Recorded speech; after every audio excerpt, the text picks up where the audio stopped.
Hindi nyo ba alam mga kakwento, si General Torre ay isa sa mga napupuswan ng taong bayan bilang katandem ni Senator Risa Hontiveros sa 2028 ayon kay Trillanes.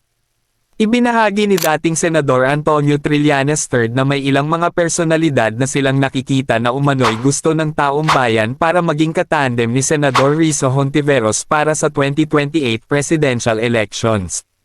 Isa na dito si Philippine National Police (PNP) Chief Police General Nicolas Torre III na maari umanong maging vice-presidente ni Senator Hontiveros sa 2028.